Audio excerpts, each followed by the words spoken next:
ನಮಗೆ ನಾನು ಓದಿದ್ದು ಒಂದು ಕ್ರಿಶ್ಚಿಯನ್ ಸ್ಕೂಲಲ್ಲಿ ಸೆಂಟ್ ಜಾನ್ಸ್ ಅಂತ ಹೇಳಿ ನಮಗೆ ಯಾವಾಗಲೂ ಹೇಳ್ತಾ ಇದ್ರು, ನೀವೇನಾದರೂ ಹಂಚಬೇಕು ಅಂತ ಹೇಳಿದ್ರೆ ಯಾವಾಗಲೂ ಖುಷಿನ ಹಂಚಬೇಕಂತೆ.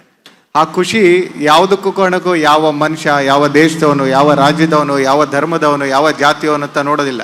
ಖುಷಿ ಎಲ್ಲರಿಂದನೂ ಹರಡ್ತದೆ, ಎಲ್ಲರಿಗೂ ಹೋಗುತ್ತೆ. ಸೊ ಅಂಥ ಒಂದು ಖುಷಿ ಹಂಚುವಂಥ ಇಂಥ ಕಾರ್ಯಕ್ರಮಗಳು ಅದು ನಮ್ಮಂಥ ದಕ್ಷಿಣ ಕನ್ನಡ ಜಿಲ್ಲೆಯಲ್ಲಿ ಇನ್ನೂ ಹೆಚ್ಚು ಹೆಚ್ಚು ಆಗಬೇಕು. ಅದೇ ರೀತಿ ಈ ಬರುವ ದಿನಗಳಲ್ಲಿ ತಮ್ಮೆಲ್ಲರಿಗೂ ಗೊತ್ತಿರೋ ಹಾಗೆ ಈ ವೇದಿಕೆ ಮೂಲಕ ನಾನೊಂದು ಹೇಳೋದು ಇಷ್ಟಪಡೋದಂದರೆ, ಈ ತಿಂಗಳ ಡಿಸೆಂಬರ್ 20ರಿಂದ ಫೆಬ್ರವರಿ 14 ತನಕ ನಮ್ದು ಆಲ್ಮೋಸ್ಟ್ 1.25 ತಿಂಗಳು ನಮ್ಮದು ಕರಾವಳಿ ಉತ್ಸವ ನಡೆಯುತ್ತೆ. ಪ್ರತಿ ವರ್ಷ ನಡೆಯುವಂಥ ರೀತಿಗಿಂತ ಈ ಸರಿ ಬಹಳ ವಿಭಿನ್ನ ರೀತಿಯಲ್ಲಿ ಮಾಡ್ತಾ ಇದ್ದೀವಿ. ಮತ್ತು ಈ ಸರಿ ಆಚರಣೆ ಮಾಡಬೇಕಂದ್ರೆ ನಾವು ಆಲ್ಮೋಸ್ಟ್ 3 ತಿಂಗಳಿಂದ ಯೋಚನೆ ಮಾಡಬೇಕಾಗಿದ್ದು. ಯಾಕಂದರೆ ತಮಗೆಲ್ಲ ಗೊತ್ತಿರೋ ಹಾಗೆ ಶಾಂತಿ ಕದಡದ ರೀತಿಯಲ್ಲಿ ಯಾವ ರೀತಿ ಮಾಡಬೇಕು ಅಂತ ತುಂಬ ನಾವು ಎಲ್ಲರೂ ಸೇರಿ ಒಟ್ಟುಗೂಡಿ ಆಲೋಚನೆ ಮಾಡಿ ಬಂದಿರುವಂಥ ಒಂದು ಇದು 20ನೇ ತಾರೀಕು ಇದೇ ರೀತಿ ಒಂದು ಸಣ್ಣದಾಗಿ ಕರಾವಳಿ ಮೈದಾನದಲ್ಲಿ ನಾವು ಆಚರಣೆ ಮಾಡ್ತೀವಿ. ನಂತರ ಕ್ರಿಸ್ಮಸ್ ಸಮಯದಲ್ಲೂ ಕೂಡ ಬಹಳಷ್ಟು ಫುಡ್ ಫೆಸ್ಟಿವಲ್ ಆಗಲಿ, ವೈನ್ ಫೆಸ್ಟಿವಲ್ ಆಗಲಿ, ಈ ಥರ ತಣ್ಣೀರ್ ಬಾವಿ, ಬ್ಲೂ ಫ್ಲಾಗಲ್ಲೆಲ್ಲ ಮಾಡ್ತಾ ಇದ್ದೀವಿ.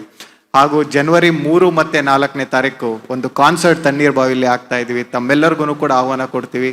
ಆ ದಿನ ಕೈಲಾಶ್ ಖೇರ್ ಅವರು ಬರ್ತಾ ಇದ್ದಾರೆ ಮತ್ತು ಕರ್ನಾಟಕದ ನೆಚ್ಚಿನ ಗಾಯಕ ವಿಜಯ್ ಪ್ರಕಾಶ್ ಅವರು ಬರ್ತಾ ಇದ್ದಾರೆ. ನಂತರ ಕೈಟ್ ಫೆಸ್ಟಿವಲ್ ಹೇಗೂ ಹಾಗೆ ಆಗ್ತಿರದೆ, ನಂತರ ಬೀಚ್ ಫೆಸ್ಟಿವಲ್ ಅಂತ ಹೇಳಿ ಇದೇ ರೀತಿ ಫೆಬ್ರವರಿ 14 ತನಕ ನಮ್ಮ ಒಂದು ಜಿಲ್ಲಾಡಳಿತ ವತಿಯಿಂದ ತಮ್ಮೆಲ್ಲರಿಗೂ ಕೂಡ ಒಂದು ಖುಷಿನ ಹಂಚುವ ಒಂದು ಪ್ರಯತ್ನದಲ್ಲಿ ಈ ಕರಾವಳಿ ಉತ್ಸವನ ದೊಡ್ಡ ಮಟ್ಟದಲ್ಲಿ ನಾವು ಅನ್ಕೋಬೇಕು ಅಂತ ಇದ್ದೀವಿ.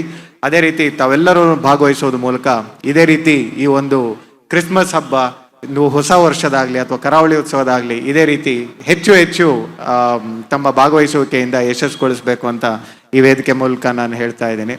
ಅದೇ ರೀತಿ ಯಾವುದೇ ಹೆಸರು ಕೂಡ ತಪ್ಪಾಗಿ ಹೇಳಿದ್ರು, ಧರ್ಮಪತ್ರಿಯ ಹೆಸರು ಯಾವತ್ತೂ ತಪ್ಪಾಗಿ ಹೇಳಬಾರ್ದು. ಮನೆಗೆ ಹೋಗೋದು ಸ್ವಲ್ಪ ಕಷ್ಟ ಆಗುತ್ತೆ ಆಮೇಲೆ. ಸೊ ಎನಿವೇ, ಇವತ್ತೆಲ್ಲ ತಮಗೆ ನೋಡಿ ಬಹಳಷ್ಟು ಖುಷಿ ಆಯಿತು.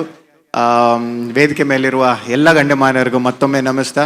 ತಮ್ಮೆಲ್ಲರಿಗೂ ಕೂಡ ಮುಂಬರುವ ದಿನಗಳಲ್ಲಿ ಬರುತ್ತಿರುವಂಥ ಕ್ರಿಸ್ಮಸ್ ಹಬ್ಬದ ಶುಭಾಶಯಗಳು, ಹಾಗೆ ಹೊಸ ವರ್ಷದ ಶುಭಾಶಯಗಳು ಕೂಡ ಜಿಲ್ಲಾಡಳಿತ ವತಿಯಿಂದ ಮತ್ತು ನನ್ನ ವೈಯಕ್ತಿಕ ವತಿಯಿಂದ ಹೇಳೋದಕ್ಕೆ ಇಷ್ಟಪಡ್ತೀನಿ. Thank you.